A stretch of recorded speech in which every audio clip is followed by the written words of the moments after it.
Hey friends, so it's been about 9 months since I turned 30, and so I'll turn 31 in June.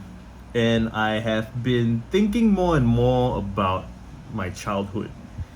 And I think this is an interesting experience for me because I'm not so sure I was this curious about my childhood in my 20s, and my current explanation for that is that during my 20s I was very much trying to get away from my teens. Like I was trying to become an adult, I was trying to grow up, I was trying to pay the bills, trying to figure myself out, get shit done, right?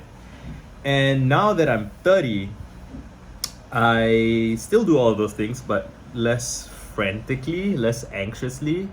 And I feel like, and again, these feelings are very much um, influenced by my conscious perspective of time, right? The way I'm making sense of what time is, why 30 years?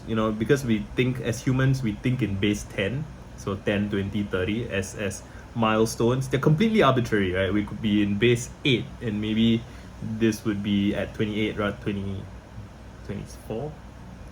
It could be base 9, it'd be 27, right? Just there's nothing special about the number 30 except that it just feels symbolic because the first digit changes. And nevertheless, I believe that arbitrary milestones are still milestones, right? It's still storytelling, it's still a meaningful opportunity to make changes if you want to. And I have been thinking about my earlier childhood in a very vague and imprecise sense. I think I would like to make a few videos, maybe not all at once, or maybe I'll make a few and then I'll upload them periodically. I don't know, I'm thinking about it. But I'm curious to understand how my early childhood and like my adolescence shaped who I am. And I think the first thing I'm thinking about is how I learned certain flinch responses to certain things that have followed me into adulthood that I think I am ready to let go of. I am not sure how much of this is stuff that I've actually already written about in my journals, right? So I have my 1000 word vomit project where I was writing very regularly throughout my early 20s. A bit less in my later 20s, that's when I transitioned to tweeting a lot.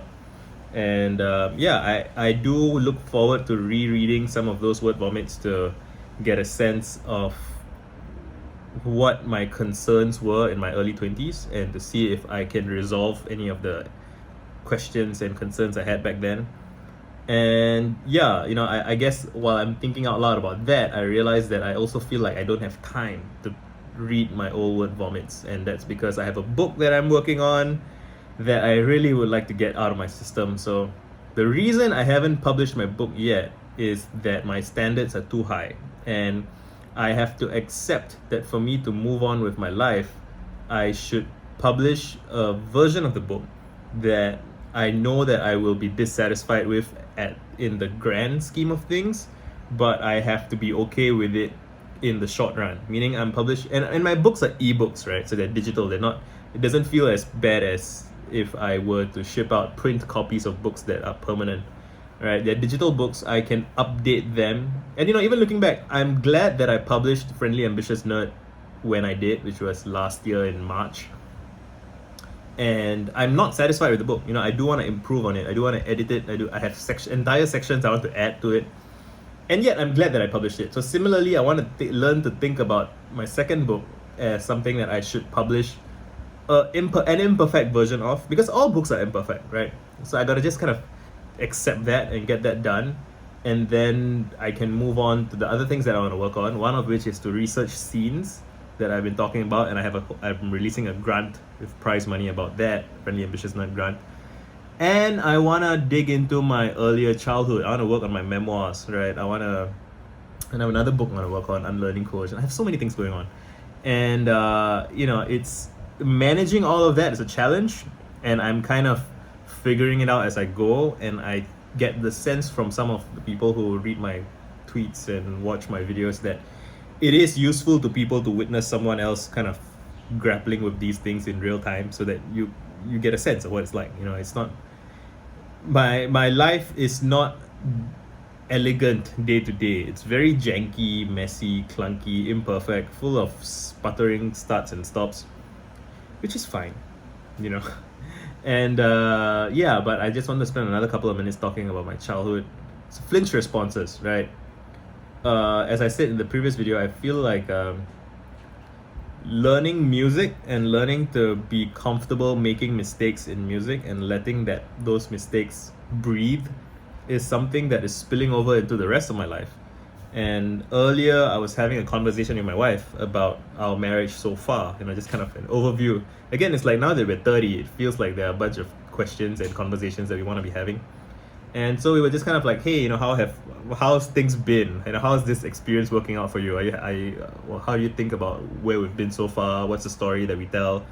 And are there things that do we understand each other? Are there things that we have not said to each other that we ought to talk about, so on? And I feel like that conversation went remarkably well compared to our conversations are usually pretty good to begin with, but like, it's one of those things where when you make progress, when you get better at it, you notice in retrospect how the earlier versions were not as good, right? And I think I've become a better listener. And I think, if you watch my video of David Deutsch, right, a lot of people say, Visa, dude, shut the fuck up, let the guy talk. And I'm very bad at letting people talk. I kind of anxiously want to affirm them and say yeah, yes, yeah, like I used to feel compelled to do that. I'm in transition now. I'm trying to transition through that and to allow space to be right. And I do feel like I'm developing a new understanding of what hold space means, and I approach it from my musical background, right? That you have to let the note breathe, and anxiously trying to cover up a mistake is what kind of designates the mistake as a mistake, whereas you can let it breathe and let it go and work around it, and then it's not a mistake, or it's not a problem. It's just part of the flow. It's just imperfections, and things can be perfectly imperfect. And yeah, becoming a better listener in my 30s, better late than never, right? And yeah, I would like to continue to become a better listener, listen to my child self, and see if I can bring that guy out of whatever shell he is in, and hear him out and ask him questions and let him answer and give him space. Should be interesting, right? Done.